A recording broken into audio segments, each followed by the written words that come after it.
नमस्ते दोस्तों। हम लोग सॉल्व कर रहे हैं यूपी बोर्ड क्लास 10 के साइंस का पेपर, जिसमें से हम लोग फिजिक्स वाला पार्ट सॉल्व कर रहे हैं। यहाँ पर अभी तक हमने 2025 के कंप्लीट 6 सेट पूरा कर चुके हैं और 2024 के 3 सेट पूरा हो चुका है। आज हम सॉल्व करेंगे सेट 4, जिसका कोड है 824 IM। तो सबसे पहले 7 क्वेश्चन बहुविकल्पीय वाले होते हैं, पहले उनको सॉल्व करते हैं। पहला क्वेश्चन है, किसी अवतल दर्पण पर आपतित प्रकाश किरण दर्पण से परावर्तन के उपरांत अपने ही मार्ग से वापस आ जाती है, यह किरण मुख्य अक्ष का परिच्छेदन करती है। तो ये बहुत फेमस क्वेश्चन है और बहुत इजी भी है। अवतल दर्पण है, उसमें से क्या है, एक आपतित किरण आती है और वो अपने ही मार्ग पर वापस चली जाती है। परावर्तन होता है अपने में, तो कहाँ से आकर आती है? सबने पढ़ रखा होगा, जब वक्रता केंद्र से होकर आती है आपतित किरण, तो परावर्तन के बाद उसी मार्ग से वापस आ जाती है। तो कहाँ से? मुख्य अक्ष का परिच्छेदन करती है, मतलब मुख्य अक्ष पर कहाँ पर काटती है? तो कहाँ पर काटेगी? वक्रता केंद्र पर, वक्रता केंद्र पर। ठीक है। अब ऐसा क्यों करती है, अगर ये समझना चाहते हो तो परावर्तन के नियम के कारण करती है। परावर्तन के नियम क्या कहता है कि आपतन कोण जितना होता है परावर्तन कोण भी उतना ही होगा। तो यहाँ पे ध्यान से देखो, जैसे जिस बिंदु पर आती है आपतित किरण, मान लो यहाँ से ऐसे आई, सीधे यहाँ पे टकराई, तो यहाँ पे अभिलंब बनाएंगे। आपतन कोण और परावर्तन कोण देखने के लिए अभिलंब बनाएंगे ना, विलंब के साथ जितना कोण बनाएगा। तो अभिलंब क्या होता है? गोलीय दर्पण में, चाहे गोलीय दर्पण हो या गोलीय लेंस हो, तो अभिलंब बनाने के लिए जिस बिंदु पर आपतित किरण आती है उस बिंदु को हम वक्रता केंद्र से मिला देते हैं, तो यही वाली लाइन अभिलंब हो जाएगी। अब आपतित किरण इसी लाइन पर जा रही है, वही अभिलंब है, तो इसका मतलब आपतन कोण आई कितना है? 0 डिग्री। सेम लाइन पे अगर है तो आपतन कोण अगर 0 है तो परावर्तन कोण भी 0 होना चाहिए। तो 0 होने के लिए उसे उसी लाइन पर जाना होगा। अगर जरा सा भी इधर उधर आई गई तो ये जो है कुछ ना कुछ कोण बन जाएगा। तो 0 आपतन कोण 0 होने के लिए उसी लाइन पर जाना पड़ेगा। ये रीजन होता है। बाकी आपको याद होना चाहिए, वक्रता केंद्र से होकर जाती है तो आपतित किरण पुनः उसी मार्ग पर वापस आ जाती है। ठीक है। ऑप्शन कौन सा है इसमें? देख सकते हैं, फोकस पर, फोकस एवं ध्रुव में वक्रता केंद्र, सी वाला ऑप्शन सही है। तो कौन सा ऑप्शन? सी ऑप्शन सही हो जाएगा। दूसरा क्वेश्चन पे आ जाते हैं। एक लेंस वस्तु की स्थिति विशेष के लिए आभासी, सीधा तथा आवर्धित प्रतिबिंब बनाता है, लेंस होगा। तो याद होना चाहिए, मैंने बताया था कि या आप दर्पण का अवतल दर्पण और उत्तल दर्पण, अवतल दर्पण में 6 केस, उत्तल दर्पण में 2 केस, ये आप 8 केस एक बार दिमाग में बैठा लो। फिर उसके बाद जो काम अवतल दर्पण करता है वही काम उत्तल लेंस करता है, और जो काम उत्तल दर्पण करता है वही काम अवतल लेंस करता है।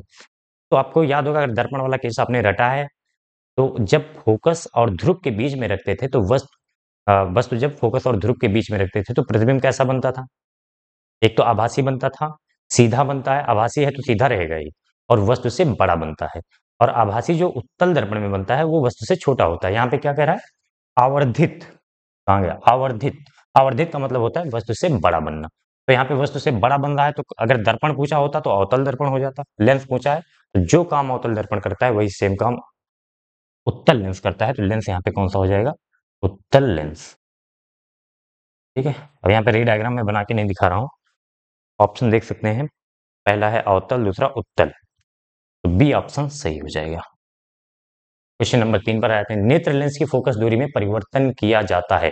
तो नेत्र लेंस की फोकस दूरी, अगर मानो नेत्र आपने ढंग से पढ़ा है तो मानो नेत्र जुड़ा होता है यहाँ पे, ऐसे कुछ ब्लैक कलर का ऐसे बनाया होगा, ऊपर भी और नीचे भी। इनको हम बोलते हैं, नाम देते हैं पश्चिमाभिपेशियां। कौन सी? पश्चिमाभिपेशियां, सिलियरी मसल्स, पश्चिमाभिपेशियां। ये क्या करती हैं?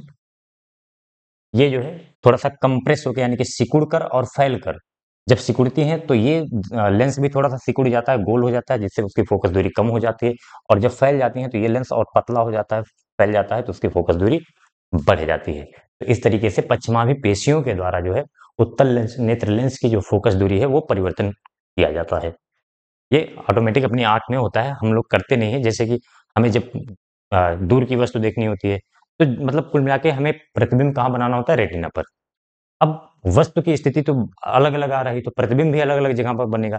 लेकिन वस्तु की स्थिति कहीं भी है हो, हमें दिखाई तभी देगा जब प्रतिबिंब हमारा यहाँ पीछे रेटिना होता है, रेटिना पर बनेगा तो इसलिए फोकस दूरी बदल बदल के प्रतिबिंब रेटिना पर बनाया जाता है, और ये ऑटोमेटिक होता रहता है। इसमें हमें कोई ज्यादा एफर्ट डालने की कोशिश नहीं होती है कि जब हम दूर वाली वस्तु के देखते हो तो फिर हम आंखों पर जोर डालते हो, पर फोकस दूरी बढ़ती हो, ऐसा कुछ नहीं होता, वो अपने आप सेट हो जाता है। ठीक है, तो कहाँ पे हो जाएगा? पश्चिमाभी पेशियां किसके द्वारा परिवर्तन किया जाता है? ऑप्शन देख लो कौन सा है। पुतली दृष्टिपत्र, लास्ट में है डी ऑप्शन, पश्चिमाभी मांसपेशियों द्वारा। तो ऑप्शन डी इसका करेक्ट आंसर हो जाएगा। क्वेश्चन नंबर 4, स्वच्छ आकाश के नीले रंग के लिए उत्तरदायी प्रकाशीय घटना होती है। ये कई बार मैं एक्सप्लेन कर चुका हूँ, लिखवा भी चुका हूँ। प्रकाश का प्रकीर्णन, बहुत फेमस क्वेश्चन है, कई बार पूछा जा चुका है।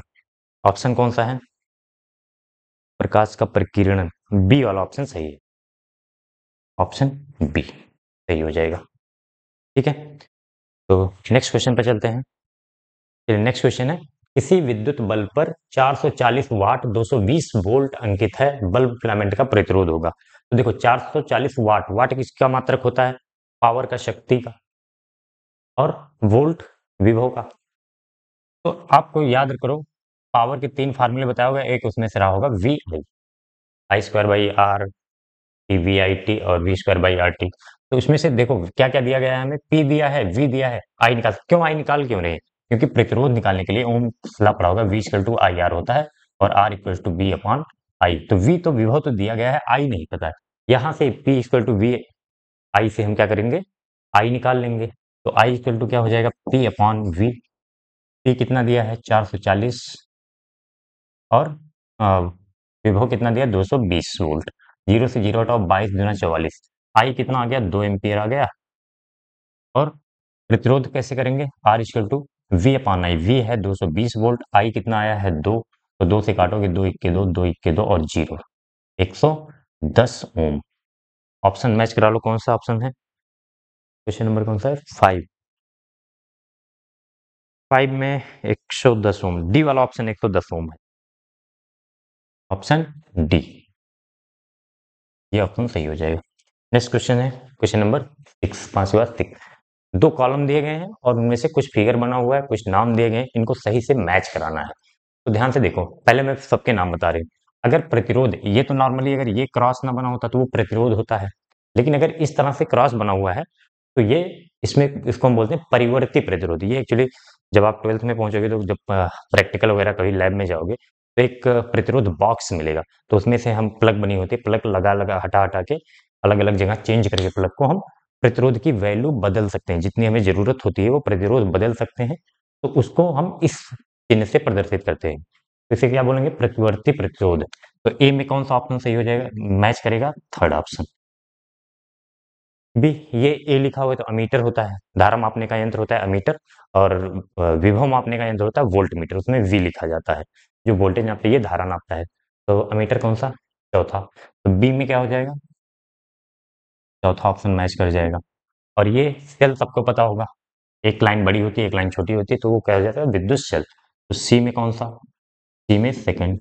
और ये इस तरह को रिप्रेजेंट करते हैं, दो तार जब क्रॉस कर रहे हो तो इसको पता चलता है। अगर देखो हम डायरेक्ट क्रॉस कर देंगे तो ऐसे लगेगा कि यहाँ पे टच है तार, ठीक है, क्योंकि कॉपी में हम 3D में तो बना नहीं सकते, ऊपर से नहीं ले जा सकते, तो ये इसको इस सिंबल से क्रॉस किया जाता है कि ये वाला तार और ये वाला तार दोनों आपस में टच नहीं है, ये इनको क्रॉस कर रहा है। हाँ, तार क्रॉसिंग।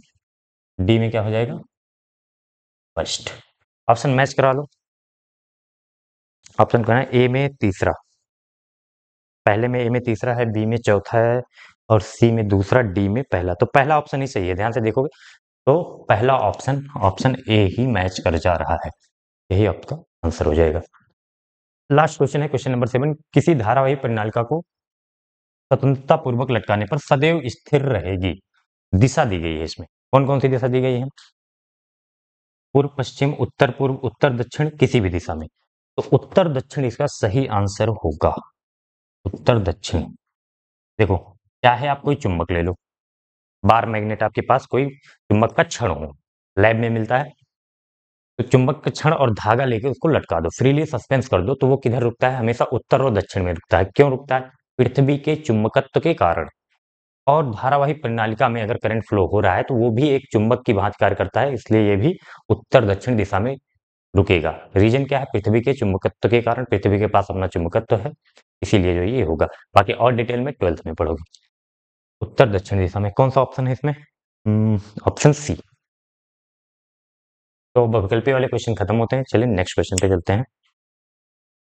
चलिए नेक्स्ट क्वेश्चन है क्वेश्चन नंबर 21। इसमें दो पार्ट है, फर्स्ट और सेकंड, दोनों दो दो नंबर के हैं, तो ओवरऑल 4 नंबर का क्वेश्चन है ये। तो पहले कह रहा है प्रकाश के अपवर्तन की घटना को समझाइए। तो प्रकाश का अपवर्तन क्या होता है, पहले इसका स्टेटमेंट लिख सकते हैं आप। क्या होता है प्रकाश का अपवर्तन, जो मैं बोल रहा हूँ उसको एज इट इज अपने नोट्स में लिख लीजिए। जब प्रकाश की किरण एक माध्यम से दूसरे माध्यम में प्रवेश करती है तो वह अपने मार्ग से थोड़ा सा मुड़ जाती है, विचलित हो जाती है। प्रकाश की इस घटना को हम क्या कहते हैं, प्रकाश का अपवर्तन कहते हैं। कब होता है, जब एक माध्यम से दूसरे माध्यम में जाएगी। चलिए मान लीजिए इसको बस इतना ही लिखना है, एक लाइन, कि जब प्रकाश की किरण एक माध्यम से दूसरे माध्यम में प्रवेश करती है तो यह अपने मार्ग से थोड़ा सा विचलित हो जाती है, या तो अभिलंब की तरफ या तो अभिलंब से दूर मुड़ जाएगी। और कैसे मुड़ेगी वो बताएंगे, उसी घटना को हम प्रकाश का अपवर्तन कहते हैं। तो मान लीजिए यहाँ पे माध्यम अलग है, यहाँ का माध्यम 1 है और यहाँ का माध्यम 2 है। अपवर्तनांक पढ़ा होगा, अपवर्तनांक के बारे में बहुत ज्यादा, यहाँ का मैं म्यू1 बोल दे रहा हूँ, या फिर n1 n2 आपने पढ़ा हो, n1 इसको n2 से। अपवर्तनांक क्या होता है, ये बताता है कोई सघन माध्यम है या विरल माध्यम। अगर हम मान लें कि n1 ग्रेटर देन n2 है तो क्या हो जाएगा, n1 सघन हो जाएगा। जिसका अपवर्तनांक ज्यादा वो सघन माध्यम, और जिसका अपवर्तनांक कम वो विरल माध्यम। n1 ज्यादा है तो ये सघन हो गया, ये विरल हो गया। अब एक माध्यम से दूसरे माध्यम में जब प्रकाश की किरण जाएगी, ये आई आपतित किरण, जहां पे आपतित किरण आती है वहां पे हम अभिलंब बनाते हैं। इस कोण को हम बोलते हैं आपतन कोण। अब ये अगर माध्यम ना बदल रहा होता तो क्या होता, सीधे चली जाती, कोई भी विचलन नहीं होता इसमें। लेकिन माध्यम बदल रहा है, कहां से जा रही है, सघन से विरल। अगर सघन से विरल में जाती है प्रकाश की किरण तो वो अभिलंब से दूर मुड़ जाती है, और अगर विरल से सघन में आती है तो अभिलंब की तरफ मुड़ जाती है। तो ये क्या होगा, ऐसे सीधे जाती अगर प्रकाश, मतलब माध्यम ना बदलता, लेकिन सघन से विरल में जा रहे हैं तो अभिलंब से थोड़ा सा, ये अभिलंब है, इससे थोड़ा और दूर चली जाएगी ऐसे, और ये कोण हो जाएगा अपवर्तन कोण। ठीक है, बस इतना ही लिखना है, 2 ही नंबर का एक चित्र बना देना है, ये सब चीजें बता देनी है और उसकी डेफिनेशन लिख देनी है। ठीक है, तो फर्स्ट पार्ट यहाँ पे खत्म होता है। सेकंड पार्ट क्या है, नेत्र के दीर्घ दृष्टि दोष तथा इसके संशोधन पर संक्षिप्त टिप्पणी लिखी। तो दीर्घ दृष्टि दोष होता क्या है, दो दोष पढ़ा होगा आपने, दीर्घ दृष्टि दोष और एक निकट दृष्टि दोष। दीर्घ दृष्टि दोष, तो दीर्घ दृष्टि में क्या होता है कि जिस इंसान को ये प्रॉब्लम होती है उसमें क्या होता है, दूर की वस्तुएं तो बिल्कुल साफ दिखाई देती हैं, पास की वस्तुएं धुंधली दिखाई देती हैं या क्लियर नहीं दिखाई देती, साफ नहीं दिखाई देती। तो ऐसे दोष को हम क्या कहते हैं, दूर दृष्टि दोष। दूर या फिर दीर्घ, दूर बोले या फिर दीर्घ, यहाँ पे दीर्घ दिया है ना, दूर भी लिखा जाता है, तो दोनों में कंफ्यूज मत होना कि कोई नया नहीं है, कि दूर दृष्टि दोषी है। तो दूर या दीर्घ लिखा है तो दीर्घ का मतलब ये मत समझना कि दूर वाला नहीं दिखाई देता, उल्टा होता है, आपको पता होगा अगर इतना ये पढ़ रहे हैं।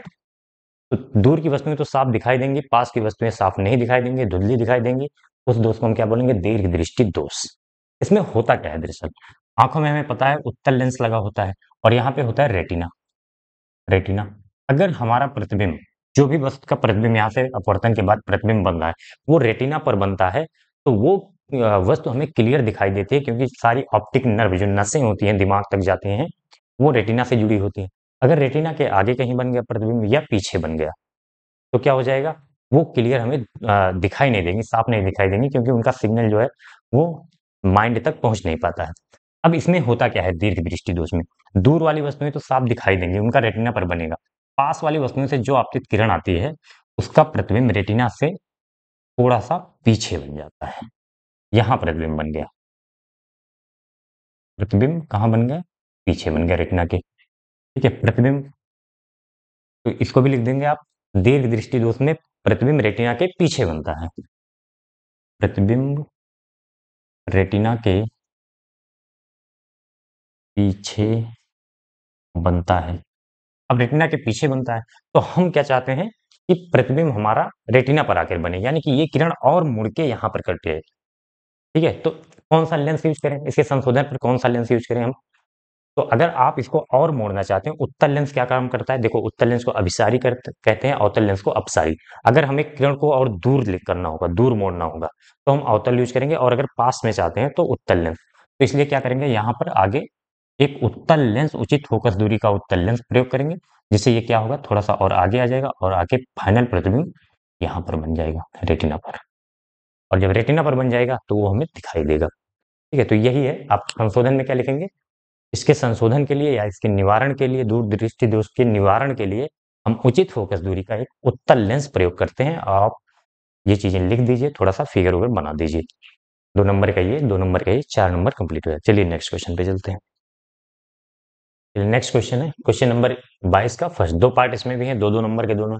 उत्तल दर्पण की फोकस दूरी के लिए सूत्र लिखिए। उत्तल दर्पण के लिए कोई दो उपयोग लिखिए। तो सूत्र क्या होता है? उत्तल दर्पण हो चाहे अवतल दर्पण हो, दोनों के लिए एक ही सूत्र होता है, 1/f = 1/v + 1/u। आप इसमें थोड़ा सा मेंशन कर देंगे कि f है फोकस दूरी, v है प्रतिबिंब की दूरी कहाँ से? ध्रुव से, और u है वस्तु की दूरी ध्रुव से। तो ये हो जाएगा फार्मूला आपका। इनको मेंशन जरूर कर दीजिएगा, क्योंकि जब भी कोई सिर्फ फार्मूला पूछे तो उसमें जो भी अल्फाबेट, जो भी वेरिएबल यूज हुए हैं, उन क्या क्या इंडिकेट करते हैं, उनसे क्या क्या मतलब क्या है, वो जरूर लिखा करें। उत्तल दर्पण के कोई दो उपयोग लिखिए। तो दो उपयोग पढ़ा होगा आपने। एक तो सबसे ज्यादा यूज होता है गाड़ियों के जो रियर व्यू, पीछे का व्यू देखने के लिए। गाड़ियों में पीछे का व्यू, व्यू को क्या लिखेंगे? व्यू देखने के लिए, दृश्य, या पीछे से आ रही वस्तुओं को देखने के लिए, दृश्य देखने के लिए। एक ये हो जाएगा, ठीक है। पूरा डिटेल में लिख देंगे कि गाड़ियों में ऐसा हो जाता है, साइड मिरर में यूज होता है। दूसरा, सुरक्षा कारणों में आप जब पहले सीसीटीवी नहीं हुआ करता था, तो आपने देखा होगा ज्वेलरी की शॉप वगैरह पे या फिर एटीएम में लगा होता है। जब आप एटीएम से पैसे निकाल रहे हैं तो सामने एक उत्तल दर्पण लगा हुआ, जिससे पीछे कोई देख तो नहीं रहा, आपका एटीएम का पिन वगैरह देख तो नहीं रहा, तो आप उस मिरर में देख के पता कर सकते हैं अगर पीछे से कोई देख रहा होगा। तो सुरक्षा के लिए अ, सुरक्षा दर्पण के रूप में, इसमें सुरक्षा दर्पण के रूप में क्यों बनता है ऐसा? के रूप में क्यों इसका यूज करते हैं? क्योंकि उत्तल दर्पण जो है पूरा बहुत वाइड रेंज देता है हमें। एक तो वस्तु जो है, वस्तु के छोटा प्रतिबिंब बनता है और सीधा बनता है, तो हमें बहुत दूर तक की वस्तुएं उसके पीछे की प्रतिबिंब में दिखाई देती हैं। जैसे दुकान, बड़ी सी दुकान है एक, अब दुकान में एक जगह पे एक कोने में जो है लगा दिया उत्तल दर्पण, अब वो पूरे दुकान का प्रतिबिंब उसमें बन रहा है। तो कोई एक जगह बैठ के देख सकता है कि कोई जो ग्राहक आ रहे हैं या फिर कोई चोरी करने आ, कुछ इधर उधर तो नहीं कर रहा है, तो वहां पे देख कर आप नजर रख सकते हैं पूरी दुकान पर एक जगह। तो इस तरीके से सुरक्षा दर्पण के रूप में, और गाड़ियों के पीछे का दृश्य देखने के लिए। सेकंड पार्ट पे आते हैं। कह रहा है 2 सेंटीमीटर लंबी वस्तु 20 सेंटीमीटर फोकस दूरी के उत्तल लेंस के सम्मुख मुख्य अक्ष के लंबवत रखी है।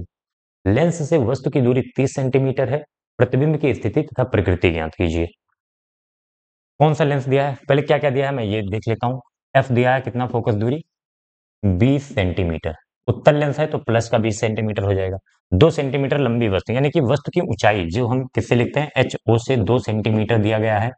और क्या दिया गया है? लंबवत रखिए। लेंस से वस्तु की दूरी, वस्तु की दूरी क्या है? यू। यू को हम हमेशा माइनस में लिखते हैं, 30 सेंटीमीटर। प्रतिबिंब की स्थिति तथा प्रकृति ज्ञात कीजिए। प्रतिबिंब की स्थिति मतलब वी ज्ञात करना है, और प्रकृति में क्या क्या ज्ञात करते हैं हम?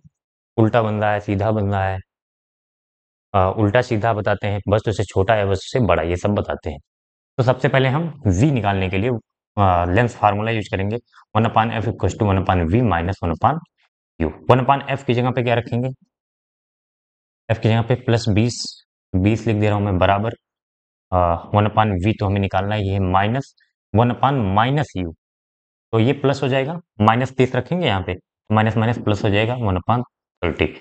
अब 1/v बराबर क्या हो जाएगा? ध्यान से देखना, 1/30 इधर लाएगा तो 1/20 - 1/30, 1/20 - 1/30। इसको सॉल्व कर लो आप, एलसीएम ले लो या फिर क्रॉस मल्टीप्लाई कर लो, जो जैसे करना आपको आता हो वैसे करो। एलसीएम कितना हो जाएगा? ये 30 दूना 60, 20 तिया 60, तो 60 इसका एलसीएम हो जाएगा। 20 तिया 60, 3 के 3, माइनस 30 दूनी 60 माइनस 2, तो 3 - 2 यानी कि 1/60 आ जाएगा। वी कितना आ जाएगा? इसको रिवर्स कर देंगे, इसको भी रिवर्स उल्टा कर देंगे, तो वी बराबर आ जाएगा प्लस का 60। 60 सेंटीमीटर आ रहा है, प्लस का आ रहा है, ठीक है। यहां से हमें पता चल गया प्रतिबिंब की स्थिति ये हो गई। अब हमें क्या बताना है? प्रतिबिंब छोटा बन रहा है या बड़ा बन रहा है, ये कैसे पता करेंगे? इसके लिए हमें आवर्धन क्षमता ज्ञात करनी होगी। आवर्धन एम, मैग्निफिकेशन एम क्या होता है? लेंस, देखो दर्पण में क्या होता था? -v/u होता है, और लेंस में होता है v/u, प्लस का v/u, v/u। v कितना है? 60, और u कितना दिया है?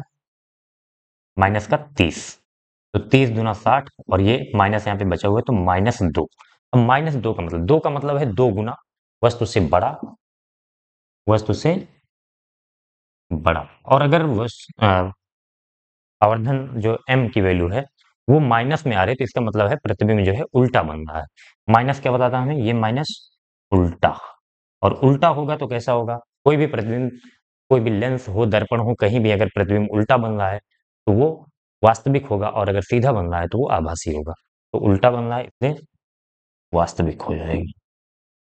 ठीक है, बात समझ में आ गई? तो ये वस्तु की प्रतिबिंब की प्रकृति होगी और ये प्रतिबिंब की स्थिति होगी। ठीक है, चलिए नेक्स्ट क्वेश्चन पे चलते हैं। नेक्स्ट क्वेश्चन है क्वेश्चन नंबर 23 का फर्स्ट। किसी चुंबकीय क्षेत्र में धारावाही चालक पर लगने वाला बल किन किन कारकों पर निर्भर करता है? तो ये भी क्वेश्चन कई बार रिपीट हो चुका है। जैसे मान लो ये चुंबकीय क्षेत्र की दिशा है, ठीक है, बी, और ये कोई धारावाही चालक इसमें रखा हुआ है जिसमें आई धारा प्रवाहित हो रही है। इसकी लंबाई कितनी है? इसकी लंबाई एल है मान। तो इस पर जो चुंबकीय बल लगता है एफ बराबर आई बी एल साइन थीटा, ये होता है, सबके डायरेक्टली प्रोपोर्शनल है। एफ समानुपाती है आई के, एफ समानुपाती है बी के, एफ समानुपाती है एल के, एफ समानुपाती है थीटा के, साइन थीटा के, साइन थीटा के। ठीक है, तो साइन थीटा का अधिकतम मान होता है 1, और ये कब होता है? साइन 90 पर। तो जब ये साइन थीटा से हमें ये पता चलता है जब ये मैक्सिमम हो जाएगा, यानी कितना 1, जब ये एंगल एल और बी के बीच एंगल 90 डिग्री हो जाएगा। तो साइन 90 पर ये मैक्सिमम दे देगा, ये इसकी बात खत्म हुई। धारा अगर बढ़ा रहे, किन किन कारकों पर निर्भर करता है, मतलब कौन कौन सी वो राशियां हैं जिनको बदलने पर बल बदल जाता है, बढ़ जाता है या घट जाता है। तो जब धारा बढ़ाएंगे तो बल बढ़ेगा, जितनी ज्यादा धारा प्रवाहित होगी तार में उतना ज्यादा चुंबकीय बल लगेगा। जितना प्रबल चुंबकीय क्षेत्र होगा, मतलब अधिक तीव्रता होगी चुंबकीय क्षेत्र की, उतना ज्यादा बल लगेगा इस पर। लंबाई, तार की लंबाई जितनी ज्यादा होगी उतना ज्यादा बल लगेगा। तो इन्हीं तीनों कारकों पर निर्भर करता है। पहले आपको ये लिखना है और इसके साथ सामने लिखना है कि धारा बढ़ाने पर, चालक में धारा बढ़ाने पर चुंबकीय बल का मान बढ़ता है। इसमें चुंबकीय क्षेत्र की तीव्रता बढ़ाने पर चुंबकीय बल का मान बढ़ता है, और चालक तार की लंबाई बढ़ाने पर चुंबकीय बल का मान बढ़ता है। ठीक है, तो ये हो गया। नेक्स्ट कह रहा है कि चुंबक तथा धारावाही परिनालिका में अंतर स्पष्ट कीजिए। देखो, इसको चुंबक तो नॉर्मली बार मैग्नेट होता है जिसमें हम दो पोल बता देते हैं, नॉर्थ पोल और साउथ पोल। दो ध्रुव होते हैं, उत्तरी ध्रुव और दक्षिणी ध्रुव। और चुंबकीय क्षेत्र जब बनाते हैं तो उत्तरी ध्रुव से निकलती हैं, दक्षिणी ध्रुव में प्रवेश करती हैं। उत्तरी ध्रुव से निकलती हैं, दक्षिणी ध्रुव में प्रवेश करती हैं। और अंदर क्या होता है? दक्षिणी ध्रुव से उत्तरी ध्रुव की तरफ। और अगर हम धारावाही परिनालिका बनाएं, धारावाही परिनालिका क्या होता था? एक बेलनाकार पाइप होती थी, उसके ऊपर बहुत सारे लेयर तार के लपेट दिए जाते हैं। ठीक है, तो जब इसमें धारा प्रवाहित की जाती है तो इधर धारा प्रवेश करती है, इधर बाहर निकलती है। तो एक तरफ जो है हम्म, जिधर क्लॉकवाइज दिखता है घड़ी की दिशा, आपको उधर कौन सा पोल बनता है? साउथ, और उसके अपोजिट नॉर्थ पोल। तो इसमें भी दो ध्रुव होते हैं, तो दोनों में कुछ समानताएं हैं। पहले मैं समानताएं बता दे रहा हूँ, हालांकि यहाँ पे अंतर स्पष्ट करना है। पहले समानताएं तो समझ लो, फिर अंतर की बात करेंगे। समानताएं क्या है कि ये एक क्षण चुंबक है, नॉर्मल मैग्नेट जो डेली लाइफ में आपने देखा होगा। और ये क्या है? धारावाही प्रणालिका है। ये सब कहाँ पे यूज होता है? मोटर में, डायनेमो में देखा होगा, बहुत सारे लेयर लपेटे रहते हैं। ये उसी की बात कर रहा है। तो यहाँ भी उत्तरी ध्रुव और दक्षिणी ध्रुव बनता है, तो सेम वही काम, उत्तरी ध्रुव से चुंबकीय क्षेत्र रेखाएं निकलती हैं और दक्षिणी ध्रुव में प्रवेश करती हैं। उत्तरी ध्रुव से निकलेंगी और दक्षिणी ध्रुव में प्रवेश करेंगे, और अंतर अंदर जो है दक्षिणी ध्रुव से उत्तरी। तो ये तो समानताएं होंगी, इसीलिए इसको बोला जाता है विद्युत चुंबक, इलेक्ट्रिक मैग्नेट। अब अंतर क्या है? देखो, इसमें क्या है, पहली बात तो हम इसको मैं बोल दे रहा हूं, आप लिख लो। पहला अंतर क्या है कि चुंबक में हम चुंबकीय क्षेत्र की तीव्रता का मान परिवर्तन नहीं कर सकते, यानी कि बढ़ा घटा नहीं सकते। अगर कहीं पर चुंबकीय क्षेत्र की तीव्रता बी है, टेस्ला होता है ना, मान लो 10⁵ टेस्ला, 10⁻- कितना, -2 टेस्ला, मान लो कोई भी वैल्यू ले लो। अगर मान लो कहीं पे चुंबकीय क्षेत्र का मान 10⁻² टेस्ला है, या फिर ऐसे एक नॉर्मल वैल्यू लो 10 टेस्ला है, ठीक है, तो अब जब यहाँ पे 10 टेस्ला है तो ये 10 टेस्ला ही रहेगा, इसके मान में हम कोई परिवर्तन नहीं कर सकते। और धारावाही परिनालिका में क्या होता है? धारा का मान बढ़ाकर घटाकर हम चुंबकीय क्षेत्र की तीव्रता के मान में परिवर्तन कर सकते हैं। बात समझ में आई? इसमें है चुंबकीय क्षेत्र के मान में, तीव्रता के मान में कोई परिवर्तन नहीं कर सकते। इसमें हम धारा को बढ़ाकर घटाकर चुंबकीय क्षेत्र की तीव्रता के मान में परिवर्तन कर सकते हैं। तो दोनों इसमें ये लिखेंगे, इसमें ये। फिर दूसरा अंतर क्या है? दूसरा, इसमें अगर दक्षिणी ध्रुव और उत्तरी ध्रुव, ये दक्षिणी ध्रुव है, ये उत्तरी ध्रुव, ये दोनों फिक्स हैं, इनको हम बदल नहीं सकते, हम कुछ भी कर लें, इसको कितने भी पार्ट में काट लें, तो इधर दक्षिण का उत्तर है तो इधर ये उत्तरी ध्रुव ही रहेगा, इधर जहां से काटेंगे वहां पे साउथ पोल अपने आप बन जाएगा। ठीक है, तो इसमें ध्रुवों की जगह नहीं परिवर्तित कर सकते, यानी कि दक्षिणी ध्रुव उत्तरी ध्रुव को हम परिवर्तित नहीं कर सकते, जो जहां पर है वो वहीं रहेगा। इसमें क्या है, अगर हम धारा की दिशा को बदल दें, जैसे यहाँ पे धारा इस दिशा में जा रही है, तो इधर दक्षिणी ध्रुव बना है, इधर उत्तरी ध्रुव बना है। अगर धारा को हम चेंज कर दें, इधर से लगा दें, इधर से धारा जाए और इधर से वापस आए, तो क्या होगा, फिर इधर दक्षिणी ध्रुव बन जाएगा, इधर उत्तरी ध्रुव बन जाएगा। तो हम क्या करें, बोलेंगे कि चुंबक में ध्रुव ध्रुव की जगह, ध्रुव का स्थान हम नहीं बदल सकते हैं, चुंबकीय ध्रुव ध्रुव जो है जहां पर है वहीं पर रहेंगे। धारावाही प्रणालिका में क्या है, अगर हम धारा की दिशा बदल दें तो ध्रुव की दिशा जो है बदल जाती है, उत्तरी ध्रुव की जगह दक्षिणी ध्रुव, दक्षिणी की जगह उत्तरी ध्रुव हो जाएगा। ये दोनों मेन अंतर है, बोल दिया है मैंने, लिखना आपका काम है, फिगर भी बना दो अगर टाइम है तो अच्छी बात है। चलिए नेक्स्ट क्वेश्चन पर चलते हैं।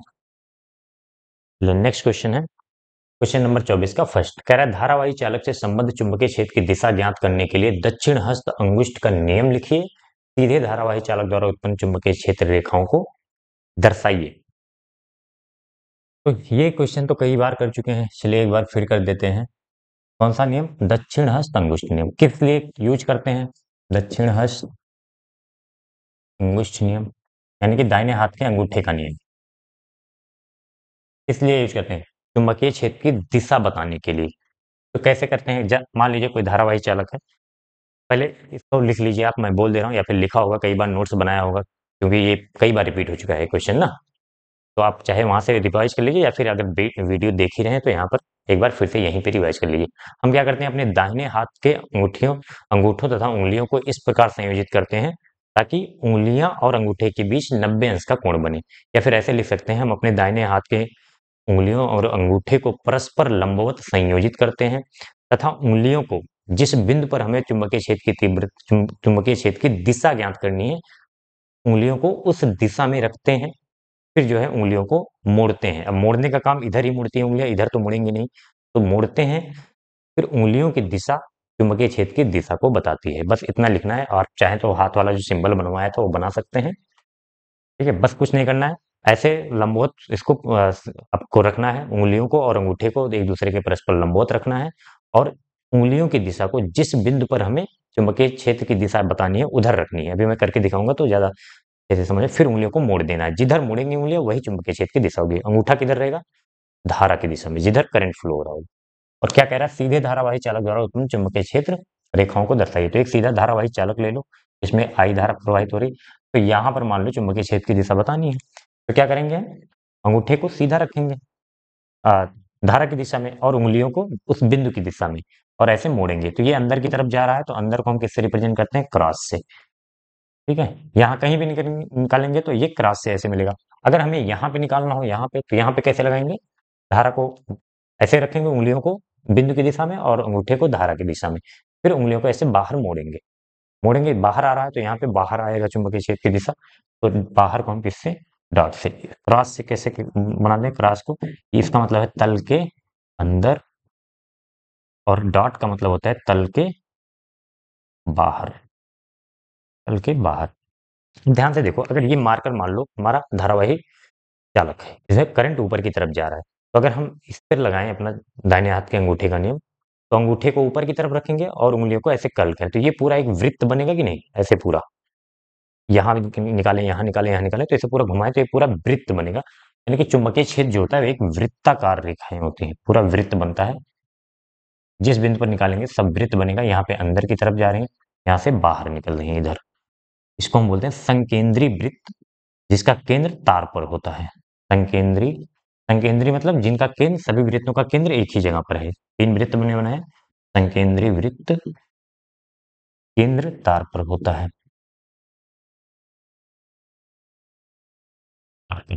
ठीक, तो ये धारावाही चालक, ये दक्षिण हस्त अंगुष्ठ का नियम बिल्कुल तैयार कर लो, कई बार पूछा गया है, मतलब 6 सेट में से 3 सेट में तो रहता ही रहता है। नेक्स्ट क्वेश्चन पे चलते हैं। दिए गए परिपथ में ए एवं बी के बीच तुल्य प्रतिरोध तथा 5 ओम के सिरों के बीच विभवांतर ज्ञात कीजिए। तो बहुत सिंपल सा क्वेश्चन है, ध्यान से देखोगे अगर तो 4 ओम और 4 ओम किसमें है, समांतर क्रम में है।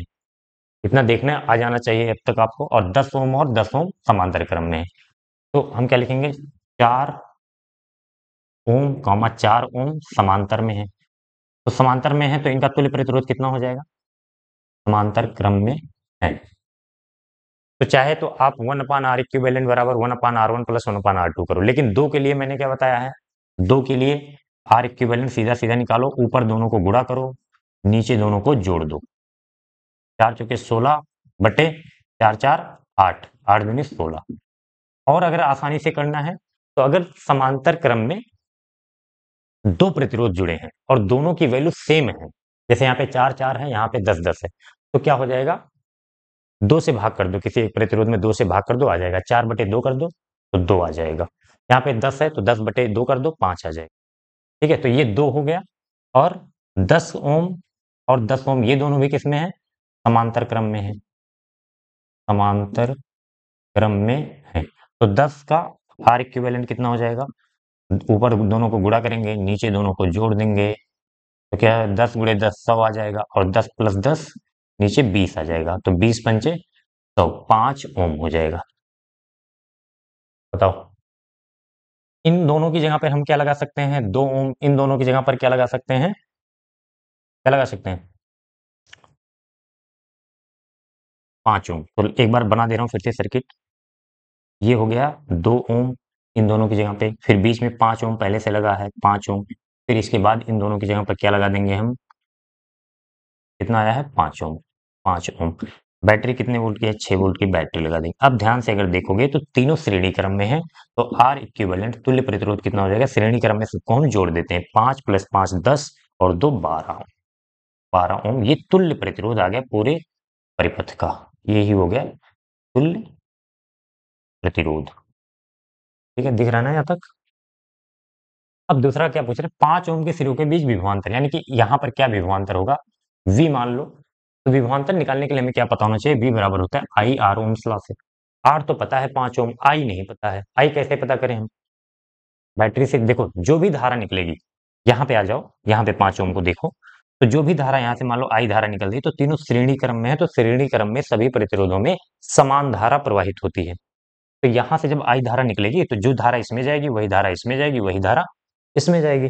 अब क्या करें, 6 वोल्ट की बैटरी है, तुल्य प्रतिरोध बैटरी किसके हिसाब से धारा निकालेगी, तुल्य प्रतिरोध को देखकर, कोई एक प्रतिरोध तो को देखकर नहीं, आई इक्वल टू वी बटे आर नहीं करेंगे हम, जितना भी पूरे परिपथ का जो तुल्य प्रतिरोध है उसके हिसाब से करंट निकलता है। तो आई इक्वल टू जो हम लगाएंगे वी बटे आर, वो कौन सा, वी तो है 6 वोल्ट, आर कितना लेंगे, तुल्य प्रतिरोध पूरे परिपथ का 12, 1 के 6, 6 दूनी 12, 1/2, यानी कि 0.1/2 का मतलब क्या होगा, 0.5 एम्पियर। दिख रहा है यहाँ तक। ठीक है, तो ये हो गया तुम्हारा 0.5 एम्पियर धारा मिल गई। अब अगर हमें 5 ओम के सिरों के बीच विभवांतर ज्ञात करना है तो V बराबर आई आर, जो धारा निकल रही है 5 ओम में वही धारा जा रही है, क्योंकि ये सब श्रेणी क्रम में है। तो 0.5 इसमें भी जाएगा, 0.5 एम्पियर इसमें भी, 0.5 एम्पियर इसमें भी। तो यहाँ का, इसको मैं यहाँ कर दूं, 5 ओम के सिरों पर, के सिरों पर विभवांतर, 5 ओम के सिरों पर विभवांतर कितना हो जाएगा, V बराबर आई आर। आई कितना आया है, 0.5 एम्पियर, आर कितना आया है, आर तुल्य प्रतिरोध आया 12। तो 12 गुणे 0.5 करोगे तो कितना आ जाएगा, तो एक मिनट एक मिनट एक मिनट एक मिनट, आर, इसका आर रखेंगे ना, जिस प्रतिरोध के किनारे पे हम निकाल रहे हैं, तो आर की वैल्यू 5 रखेंगे, 5 ओम के सिरों पर निकाल रहे हैं। तो V बराबर कितना आ जाएगा, 0.5 इंटू 5, 5 बचे 25, और एक अंक पे 2.5 वोल्ट। ये फाइनल आंसर हो जाएगा। 5 ओम के सिरों पर विभवांतर 2.5 वोल्ट, और क्या तुल्य प्रतिरोध पूछा था, 12 ओम। ठीक है, चलिए नेक्स्ट क्वेश्चन पे चलते हैं। नेक्स्ट क्वेश्चन है क्वेश्चन नंबर 24 का, अथवा दो पार्ट होता है, जो पहले किया और एक अथवा वाला, तो दोनों में से एक ही करना होता है आपका। 6 नंबर का होता है, 3 का ये हो जाएगा, 3 का जैसे ये 4 का होगा वो 2 का होगा इसमें। वैद्युत परिपथों में फ्यूज का क्या महत्व है? किसी मकान में कुल अधिभार, पहले तो फ्यूज समझ लेते हैं, फ्यूज क्या होता है? फ्यूज कुछ नहीं, बस एक तार होता है। जो लोग थोड़ा बहुत इंटरेस्टेड होंगे इलेक्ट्रिसिटी में उनको पता होगा, एक तार होता है। तार किसका होता है? पहले तो किस धातु का बना होता है इसके बारे में लिखते हैं, फ्यूज। पहले सबसे पहले फ्यूज की डेफिनेशन के बारे में लिखेंगे। क्या लिखेंगे हम? कि फ्यूज एक सुरक्षा उपकरणों में आता है। सुरक्षा उपकरण, उपकरण नहीं है, एक युक्ति है, एक तरीका है, सुरक्षा उपकरण है। जो क्या करता है, अगर हमारे घरों में कभी क्या हो गया, किसी फॉल्ट की वजह से अचानक वैद्युत धारा का मान बहुत अधिक बढ़ जाए, तो वो क्या होता है, इसका गलनांक बहुत कम होता है, जिससे वह पिघल जाता है और टूट जाता है, जिससे सर्किट पूरा सर्किट टूट जाता है और घरों में वैद्युत धारा का प्रवाह बंद हो जाता है, जिससे हमारे जो घरों में दूसरे उपकरण हैं वो सुरक्षित बच जाते हैं। बात समझ में आया? फ्यूज देखा होगा आपने, बहुत पतला सा तार होता है और बना किस किस धातु का होता है? ये किसका जनरली तांबा यूज होता है, तांबा और टिन, टिन और सीसा, ये तीन धातुओं के मिश्र धातु से बना होता है। इनका मिश्र धातु से बना होता है। इनके बारे में हम क्या क्या लिख देंगे? मिश्र धातु, इसी में लिखना है आपको। और इनका गलनांक निम्न होता है, लगभग गलनांक कम होता है। गलनांक कम होता है। कितना कम होता है? तो लिखना चाहो तो लगभग 200 डिग्री सेंटीग्रेड, या फिर अलग अलग जगह पे अलग अलग वैल्यू का फ्यूज यूज किया जाता है। कहीं पे ज्यादा करंट चाहिए तो वहां पे थोड़ा और ज्यादा गलनांक होगा। लगभग मैं एक अप्रॉक्स वैल्यू बता रहा हूँ जो घरों में यूज होता है। ठीक है, तो फ्यूज का काम क्या है? एक सुरक्षा उपकरण है जो कि मेन वायर, जो फेज वायर वाला होता है, जिसे लाइव जिंदा तार कहते हैं, उसमें श्रेणी क्रम में जोड़ा जाता है। आप इन छोटे छोटे एक एक लाइनों को लिखेंगे पहले, फिर इसके बारे में बताएंगे किस धातु का बना होता है, गलनांक क्या होता है, फिर ये लिखेंगे। श्रेणी क्रम में जोड़ते हैं। जब कभी अचानक से वैद्युत धारा का मान बहुत अधिक बढ़ जाता है तो उसमें उत्पन्न होने वाले ताप के कारण इसका गलनांक कम है, तो ये गलकर टूट जाता है, जिससे घरों में और जो सभी उपकरण है वो सुरक्षित बच जाते हैं, उनमें कोई फॉल्ट नहीं होता है। ठीक है, अब ये जो न्यूमेरिकल दिया है, विद्युत की आपूर्ति 200, एक किसी मकान में कुल अधिभार 2200 वाट है, मतलब पावर उसका कितना है? 2200 वाट है। ठीक है, और आपूर्ति कितनी है? 220 वोल्ट। विभव कितना है? 220 वोल्ट का विभव।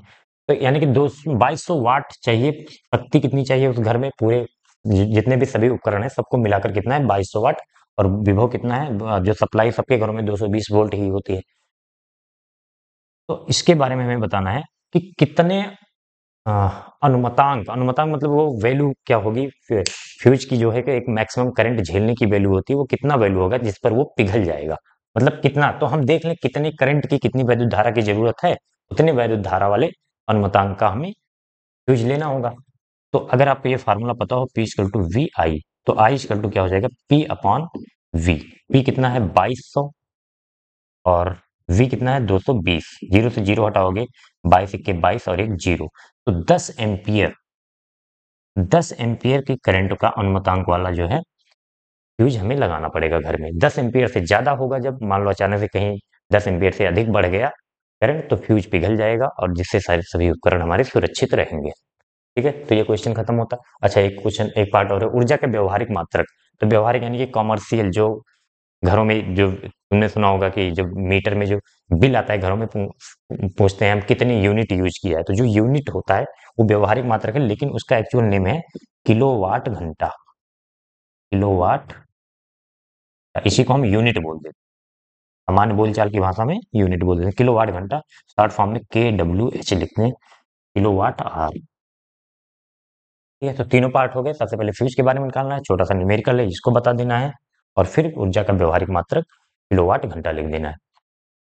इसका सेकंड पार्ट है, घरेलू विद्युत परिपथ में प्रयुक्त तारों का नाम तथा आवरण तारों के रंग लिखिए। ये तो इतनी बार आ चुका है कि अब इससे, इस क्वेश्चन से थोड़ी सी बोरियत फील होने लगी है। तीन तार यूज होते हैं, एक को हम जिंदा या लाइव वायर बोलते हैं, जिंदा तार, जिंदा तार, या फिर फेज वायर, फेज, या फिर लाइव वायर। ये कुछ नाम है इनके जो कि हम यूज करते हैं। दूसरा तार होता है उदासीन, न्यूट्रल वाला, उदासीन तार, उदासीन तार। और तीसरा होता है भू संपर्क यानी कि अर्थिंग वाला, भू संपर्क। तीन तरह के तार घरों में यूज होते हैं, बाकी फैक्ट्री में और भी अलग अलग तरह के, क्योंकि जहाँ पे 2 फेज़ 3 फोज वाले मोटर यूज़ होते हैं, वहाँ पे नीला, भूरा सब अलग-अलग कलर, पीला भी देखा होगा। लेकिन घरों में यही 3 जो है तार जनरली यूज़ होते हैं। जो जिंदा तार होता है लाल कलर का, इनका रंग लिखना है लाल, और उदासीन होता है काला, उदासीन काला होता है, भूसंपर्क इसको हरे रंग से यूज़ करते हैं। ये तीनों आपको लिखना था। ठीक है, तो अब ये सेट यहीं पे कंप्लीट होता है फिजिक्स वाला पार्ट। मिलते हैं अब नेक्स्ट सेट में।